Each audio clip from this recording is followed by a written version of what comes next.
Hello বন্ধুরা, তোমরা সবাই কেমন আছো? আশা করছি সকলে ভীষণ ভালো আছো। আমরাও খুব ভালো আছি। সুপ্রভাত, শুভ সকাল জানিয়ে আজকের ব্লগ ভিডিওটা আমি আবারও শুরু করে দিলাম। নতুন পুরনো আমার সকল বন্ধুকে অনেক অনেক শুভেচ্ছা। আজ তো 5ই সেপ্টেম্বর, শিক্ষক দিবস। তোমরা আজকের দিনগুলো আমার ছোট ভাই বোনেরা অনেক মজা করে কাটাও। তো আমরা যখন ছোট ছিলাম তখন আমরাও কাটিয়েছি। তো মামার সঙ্গে আগে ঘুম পাড়িয়ে আমি স্নান করে ফুল উঠাতে চলে আসলাম। আর আজকে না অনেকগুলো জবা ফুল ফুটেছে, তো বেশ ভালো লাগে। বেশি করে ফুল ফুটলে সিংহাসন সাজিয়ে পুজোটা দিতেও বেশ ভালো লাগে। কিন্তু আজ আমার একটা নতুন গাছে কলকে ফুল ফুটেছে। গাছের ডালটা মা লাগিয়েছে। আর কি বলো তো বন্ধুরা, মালাতে না যে কোনো ডাল লাগালে ভীষণ তরতাজা হয়ে ফুলও ফুটে যায়। দেখতে পাচ্ছ, মা লাগিয়েছিল ডালটা, পাতা কিন্তু একটাও নেই, তবে দেখতে পাচ্ছ অনেকগুলো। তো একটা উঠিয়ে নিলাম, দুটো ফুটেছে, কারণ গাছটা ফাঁকা রাখছি না, এটাকে রেখে দিলাম।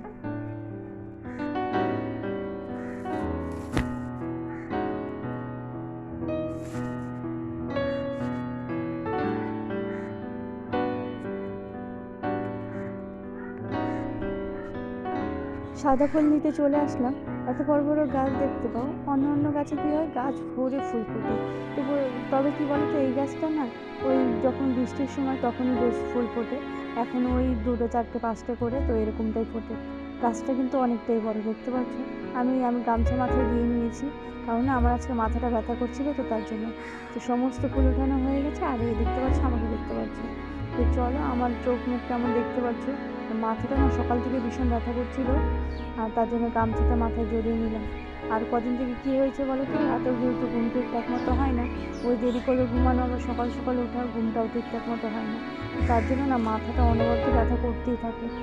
তো পুজোটা কমপ্লিট করে সোনা বাবাকে খাইয়ে আবার যেই না আমি পুজোতে বসেছি, মামাম সোনা উঠে পড়েছে। তো আজকে নাইটি পরেই আমি বৃহস্পতিবারে পুজোটা দিয়ে দিলাম। তবে খারাপ লাগছিল ভীষণ, কারণ আমার না বৃহস্পতিবারটা শাড়ি পরে না দিতে পারলে না ভীষণ খারাপ লাগে। তো যাই হোক, যেহেতু বাচ্চা ছোটো, মাঝে মধ্যে না সব কিছু হয় না, মানে যেটা চাই সেটা হয় না। তো খাওয়া দাওয়া কমপ্লিট করে দেখতে পাচ্ছ সোনা বাবাকে দিতে যাচ্ছি। আর সোনা বাবা যেহেতু ওই মঙ্গলবারে পড়তে যায়নি, তো প্রাইভেট বন্ধ ছিল, তো আমরা ঘুরে আসতে হলো। আবার দেখতে পাচ্ছ, তো আমাকে ফোন করবো ভুলে গেছে। আর বাইরের আকাশের অবস্থাটা দেখতে পাচ্ছ, কালো কালো হয়ে আছে। তবে কি বলো তো, বৃষ্টিও হবে হবে এরকম মনে হচ্ছিলো। আর সোনা বাবাটা আগে আগে দৌড়ে যাচ্ছে, আর আমাদের সঙ্গে সঙ্গে টমিও দিয়েছে। তো তোমাদের তখন বললাম বৃষ্টি হতে পারে, দেখতে পাচ্ছ বৃষ্টি শুরু হয়ে গেছে বিকেলে দিয়ে কিন্তু বন্ধুরা।